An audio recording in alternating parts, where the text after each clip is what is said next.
Hello guys, I'm you danger girl. ఏంటి omelette బాగా వచ్చింది అని చెప్పి అనుకుంటున్నారా? లాస్ట్ వరకు చూడండి, మీకే అర్థం. కిచెన్లోకి వెళ్తే 2 eggs ఉన్నాయి. సరే అని చెప్పి ఆమ్లెట్ పోసుకున్నా అని ఆనియన్స్ కట్ చేశాను.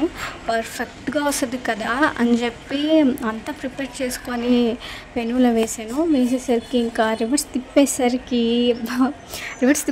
బాగా వచ్చింది.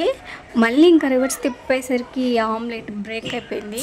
నా హార్ట్ కూడా అంతే బ్రేక్ అయిపోయింది. అంతే కదండి, ఇప్పుడు మనం కష్టపడి ఫుడ్ ఐటమ్స్ చేసుకుంటే పర్ఫెక్ట్గా వస్తుంది, అదొక హ్యాపీనెస్ వస్తుంది కదా. లేదు బ్రేక్ అయిపోతే కొంచెం బాధ అనిపిస్తుంది కదా. అలానే మీకు కూడా అంతేనా? చూడండి ఎంత బాగా వచ్చిందో. రివర్స్ చేసేసరికి బ్రేక్ అయిపోయింది. సరే, కానీ మీకు ఆమ్లెట్లో ఆనియన్స్ వేస్తే ఇష్టమా లేకపోతే నార్మల్గానే ఇష్టమా? కామెంట్ చేయండి. ఫైనల్లీ నేను ఆమ్లెట్ అనుకుంటే అది ఫ్రై లాగా అయిపోయింది. ఏం చేస్తాం, మనం ఒకటి అనుకుంటాం, అది జరుగుతుందా చెప్పండి? అది ఎట్లా జరిగితే అట్లా మనం దాన్ని యాక్సెప్ట్ చేసేయాల్సిందే. ఈ ఎగ్ ఫ్రై మీకు కావాలంటే కామెంట్ చేయండి. ఈ వీడియో మీకు నచ్చితే లైక్ చేయండి. మన ఛానల్ని సబ్స్క్రైబ్ చేసుకోండి. Bye guys.